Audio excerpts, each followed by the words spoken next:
is a deeper question altogether, which is, what do you desire? What makes you itch?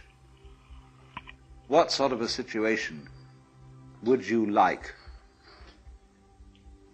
Let's suppose, I do this often in vocational guidance of students. They come to me and say, well, we're getting out of college and we haven't the faintest idea what we want to do.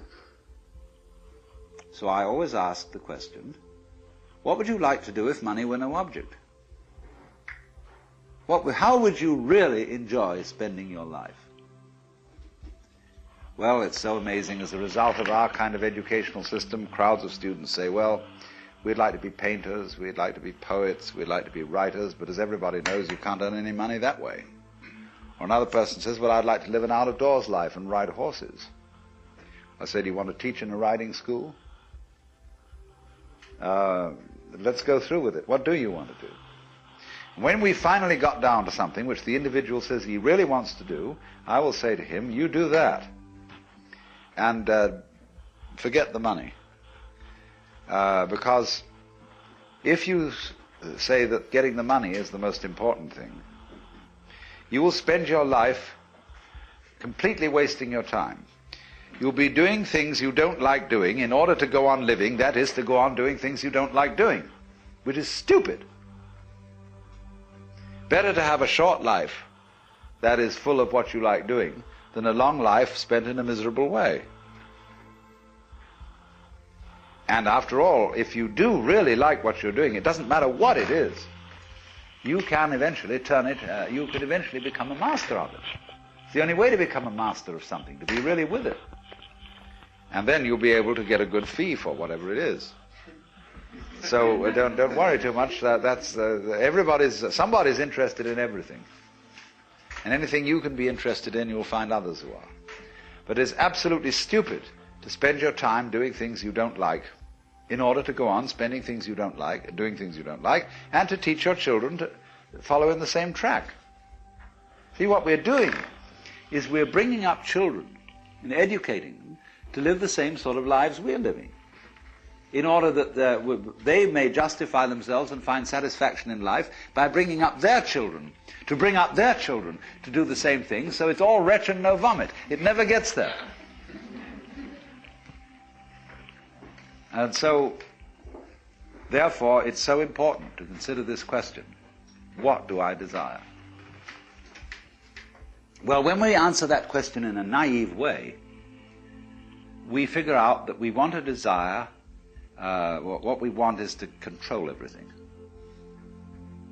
To create girls that don't grow old, apples that don't rot, clothes that never wear out, conveyances that get from one place to another instantly so we don't have to wait, power available to do anything that you could conceive and do it just instantly like that. To get this funny technological omnipotence. But if you take time out to think about that and really go into it with your full strength of imagination and find out whether that's where you want to be, you will soon see that's not what you want. Because the moment you have a situation where you are really in control of things, that is to say, in which the future is almost completely predictable, you will see, as I said last night, that a completely predictable future is already the past. You've had it. And that's not what you wanted. You want a surprise. And you don't know what that's going to be, because obviously it wouldn't be a surprise if you did. You want a pleasant surprise. But like you say, what sort of a surprise would be pleasant? And you can't really answer that. Because you know, if there are to be such things as pleasant surprises, there must also be unpleasant surprises. There must be rude shocks. So you're like somebody taking one of those wishing well boxes, tubs, where you fish in and you bring out a package. And you don't know whether you've got a dead rat in it or a new camera. And that's the way, that seems to be the thing that really excites people. But quite certainly there comes out of this inquiry a feeling of real disillusionment with the ideal of power. To be in power, to be in control, is not something that any sensible person wants. Now you may say that's shirking responsibility. That if you were a really responsible person, you would go out for power and try to use power to the best possible advantage, for the benefit of all. All right, what would be the benefit of all? Ask them. What do you want me to do with this power? I'm dictator. What would you like me to do? Well, nobody knows, because they haven't thought it through. They think of all sorts of short-range things, and they are largely conflicting and confusing, because they're not well thought out. But again, when it finally comes down to it, nobody wants to be God. Now, I think that this is the greatest possible lesson for the Western world to learn, because we are so hung up on the idea of power, of control, of being able to make everything go the right way, and we've never thought it through. When you get control of it, what are you going to do with it? And so when you think things through like that, you understand you do not want power. You don't want to control everything. And therefore, in the exploration of what you want, you get to the point where having all pleasures at your command, and they pall, and you think of new sources of pleasure. And eventually you get like the ancient Romans, who had all these mad crowds of barbarians who had to go every Saturday to the Colosseum for a show that really had to surpass everything, because they had public baths, they had prostitutes, they had every kind of luxury. But when they went to see one of the big shows that people like Nero put on, they would have, for example, floats circling the Colosseum, all full of slave girls from distant parts of the Mediterranean, garlanded with flowers and waving at the crowd and going innocently around. And the next minute they would release wild lions into the arena to eat up all the slave girls. And they got a big sadistic kick out of that. Because you see, pursuing pleasure beyond a certain place takes you into what the Buddhists call the Naraka world, that is to say, the hells. When you have explored pleasure to its ultimate limit, the only thing you can get a kick out of is pain.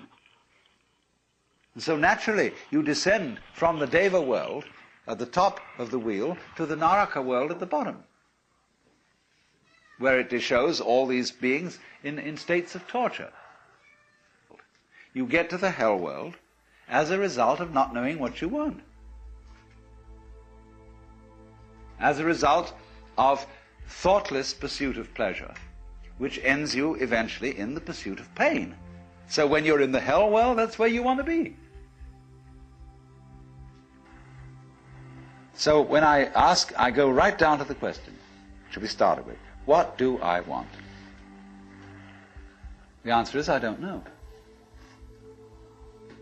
When Bodhidharma was asked, who are you, which is another form of the same question, he said, I don't know. Planting flowers to which the butterflies come. Bodhidharma says, I know not. I don't know what I want. Well, when you don't know what you want, you've reached the state of desirelessness.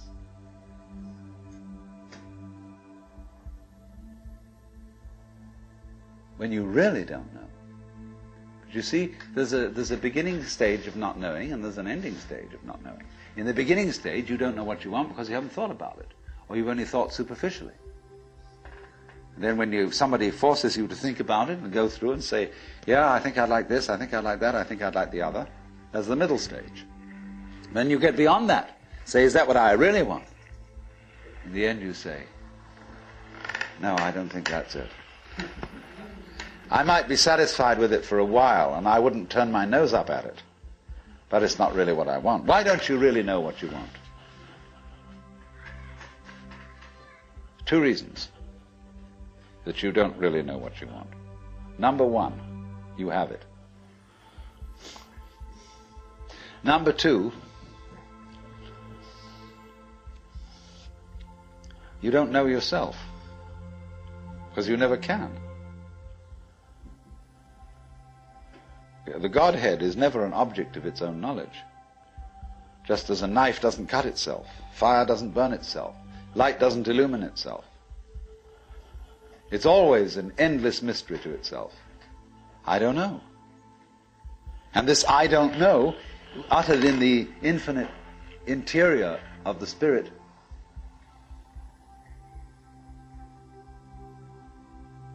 this I don't know is the same thing as I love, I let go, I don't try to force or control. It's the same thing as humility. Any time you, as it were, voluntarily let up control, in other words, cease to cling to yourself, you have an access of power. Because you're wasting energy all the time in self-defense, trying to manage things, trying to force things to conform to your will. The moment you stop doing that, that wasted energy is available.